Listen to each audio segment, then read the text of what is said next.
দেশি ফল বেশি খাই, আসুন ফলের গাছ লাগাই। এই প্রতিপাদ্যকে ধারণ করে নোয়াখালীতে শুরু হয়েছে 3 দিনব্যাপী জাতীয় ফল মেলা। বৃহস্পতিবার সকালে নোয়াখালী সদর উপজেলার কৃষি সম্প্রসারণ অধিদপ্তরের আয়োজনে মেলার উদ্বোধন হয়।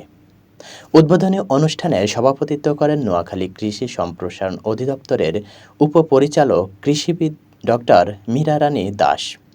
প্রধান অতিথি হিসেবে উপস্থিত ছিলেন জেলা প্রশাসনের উন্নয়ন ও মানব সম্পদ ব্যবস্থাপনা বিভাগের অতিরিক্ত জেলা প্রশাসক তাসলিমুন নেছা।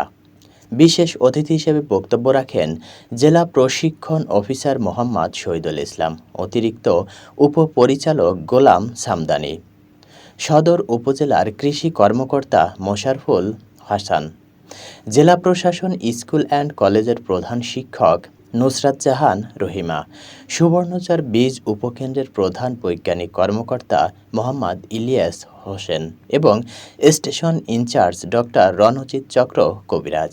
অনুষ্ঠানে অতিথিরা জেলার বিভিন্ন উপজেলা কৃষি অফিস থেকে আনা ফলের স্টল পরিদর্শন করেন এবং শিক্ষার্থীদের মাঝে গাছের চারা বিতরণ করেন। এ সময় জেলার বিভিন্ন উপজেলা থেকে আগত উপসহকারী কৃষি কর্মকর্তা, বিভিন্ন শিক্ষা প্রতিষ্ঠানের শিক্ষক, শিক্ষার্থী, কৃষক ও কৃষানীরা উপস্থিত ছিলেন। মেলা চলবে আগামী 3 দিন ধরে, যেখানে দেশি ফলের প্রদর্শনী, গাছের চারা বিতরণ ও ফল বিষয়ক সচেতনমূলক কার্যক্রম পরিচালনা করা হবে।